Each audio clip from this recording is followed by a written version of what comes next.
Hey everyone, thanks for tuning in. This is episode number 281. Thank you for being with me on this next episode. So, we're continuing on in our navigation of the 23rd Psalm, and we're just taking it apart bit by bit, chewing on what we can discover in the moment of the text. I don't have anything prepared aside from a couple of footnotes that my Bible shows that links to other verses. So we'll just depend on the Holy Spirit to steer the conversation. I don't picture this to be very long, though, as some who know me would tend to argue that I would have the ability to be long-winded. So Psalm 23, we'll just lead into verse 2.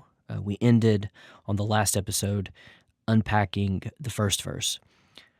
So verse 2 reads, "He makes me lie down in green pastures. He leads me beside still waters."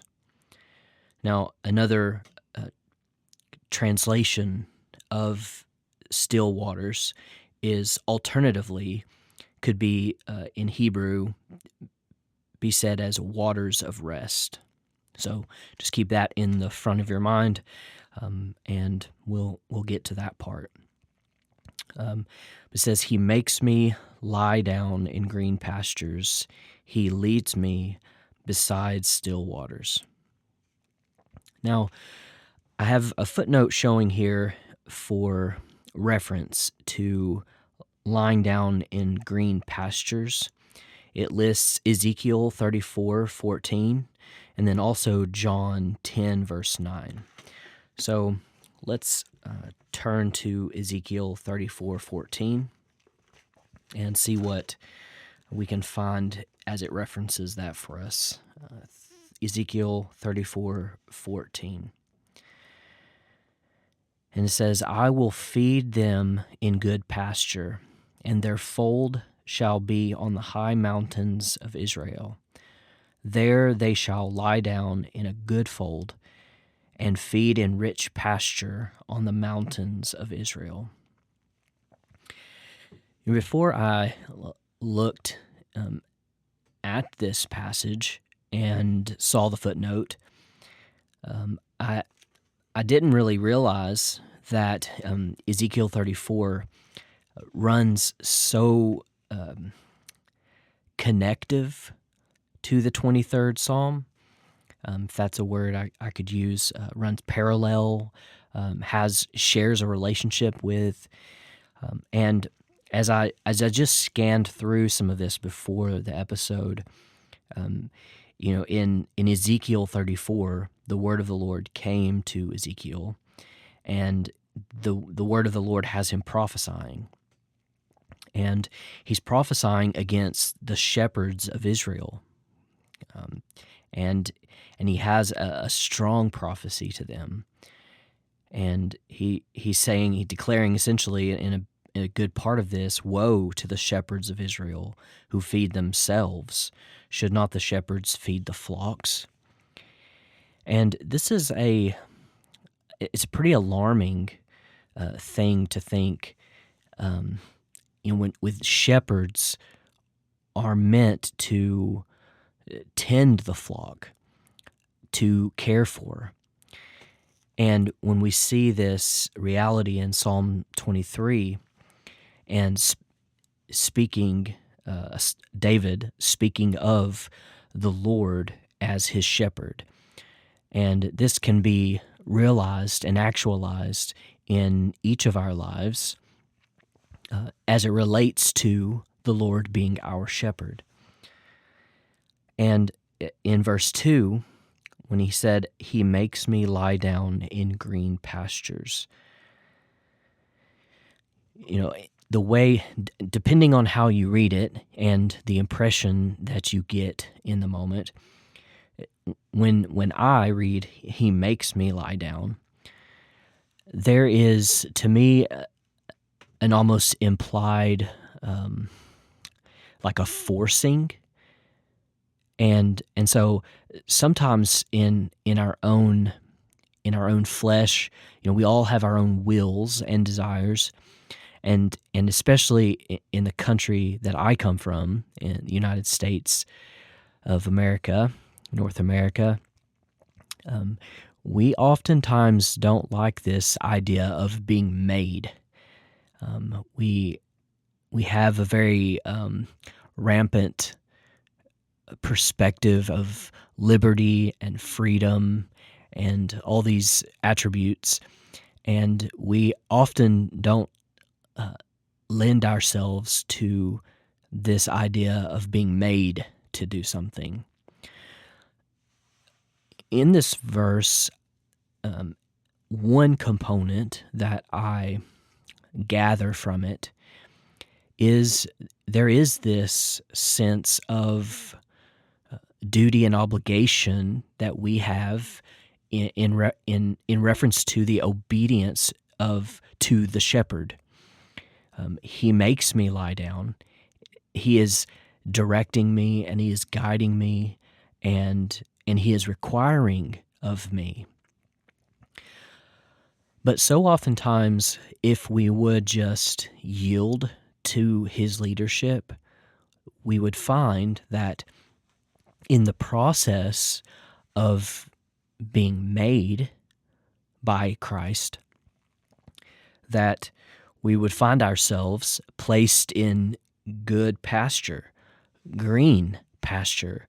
It's lush and abundant with nourishment and the sustenance that we need for good life. And so if we can, like a dog, yield to being dominated one, not ourselves, but if we can yield to his dominance in our lives, his authority and superiority in our lives, we can find ourselves, after the struggle, after the resistance, and perhaps even the pain, we can find we can find ourselves in good pasture. And almost like a dream, we can wake up and see ourselves in a place that we couldn't have imagined. And it all comes at the submission to his shepherding over our lives.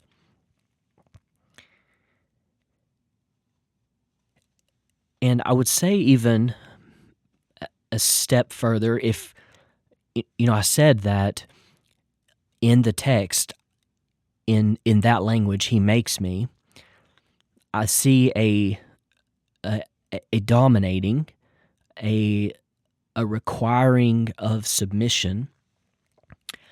But if we can have the eyes to see that, yes, while he makes us lie down, there's also, if we could see it, an invitation to follow his leading. And rather than him, though he is perfectly and absolutely right and righteous in making us do whatever he desires, I think there comes a place of intimacy and connectedness to Christ that we can find a nudging to do something before even there comes a place of making. So I think if we can have eyes to see that there's an invitation to something, though it in his great love and mercy for our lives, that even in our stubbornness and thick-headedness, if we don't yield to or become aware of his his subtle nudgings to a direction, he will, in his great love and mercy to us, if need be, make us. And so I think there is a multiplicity of realities that we can discover inside of this idea of making us lie down in green pastures. It's fascinating too to think, why would we need to be made to lie down in green pasture? Sometimes we have lives that are so busy, and we want to do and continue doing, and we want to achieve and accomplish. And so sometimes it's necessary for us to be made to simply lie down. Many times in the ministry of Jesus, he had people sit. And it's kind of this posture of disarming our ability to accomplish. And in a seated posture, it's a very submissive posture. It's also one that it is incompatible with this assertive, dominant stance that is even defensive. When you're seated, you're not in a very defensive posture. So I think there's even more going on in that when Christ had those around him to sit. I think there's more happening there than just even as on the surface.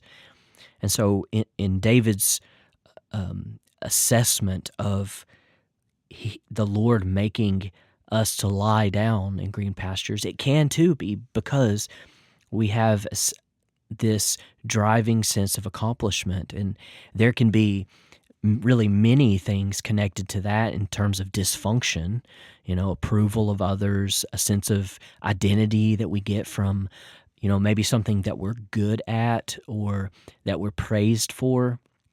And we can build this identity around how we're validated. And so sometimes, even in places of green pasture where you would think, how is it that we wouldn't want to, sit and rest, not just relax and take rest, but to have this posture of seatedness? How is it that we would have to be made for something like this to happen? And I think it's because many times we get caught up in this life of doing and disconnect from this life of being. So these are two just insights. But the verse goes on and says, he leads me beside still waters. I did fail to read in relation to that first part A of the sentence, John 10:9. So let me flip to John 10, verse 9, and see the relation there to that footnote.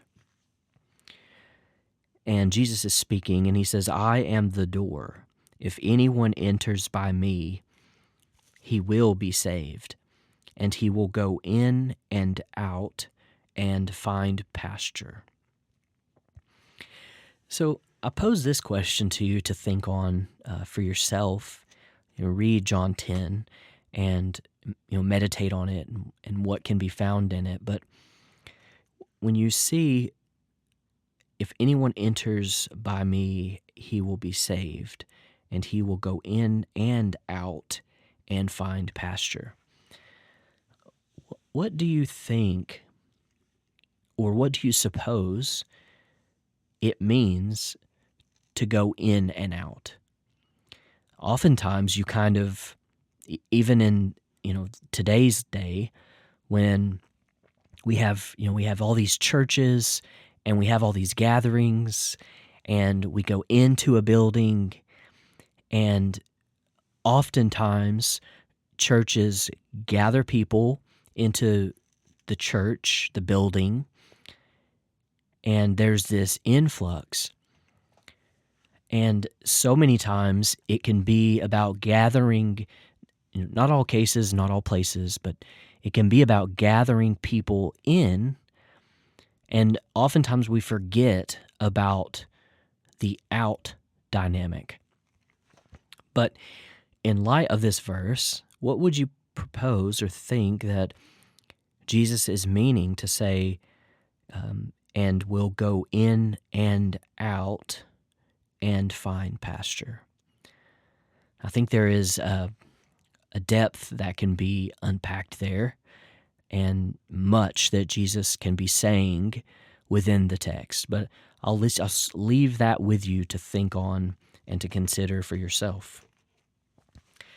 And the last part of verse 2 says, He leads me beside still waters. Now, I've heard it said that I personally have never raised sheep, but I've heard it said that they're very skittish, very shy, and easily scared. And running water is not something they tend to like or drink from because it makes them nervous. So still water would be something you might find a sheep drinking from more likely. So there is a sense of they are getting nourishment from this water that is suitable for them. But as I mentioned here, in the Hebrew, it could also mean beside waters of rest. And it's an interesting alternative to this idea of, rather than moving waters that are still, but also, and equally perhaps, an idea of waters of rest. I think both communicate unique ideas or concepts, and though very likely related. So these are interesting concepts. I won't belabor it too much, but again, I think that we can get so caught up in movement and doing that we can neglect this place of rest, not just a place of recharging, so to speak, taking rest, but even perhaps more so, the reality of this place from your internal state of being, a place of rest, a posture of, I often say, the garden of your heart. I can partake in something, whether it's conversation or entertainment, whatever it is, and I can find myself in a place of disruptedness. The garden of my heart can be upset, and it's almost as though the internal homeostasis of my heart is upside down, and there's this vibrational disruption. A peace is disrupted. And so many things, I think, can be discovered within this, but this is just one thing that surfaces here in the moment. So I would challenge you, take a step towards a text that jumps out at you and go through it very slowly and chew on it and allow the Holy Spirit to reveal unique things to you and how and what He can teach you in that. And then share that with a friend, share that with a stranger, and see what the Lord does with it, and with your yes in service to Him. So thank you so much for being with me on this next episode. Thank you, and please share it with friends so we can get this message out to more people. And until next time, God bless.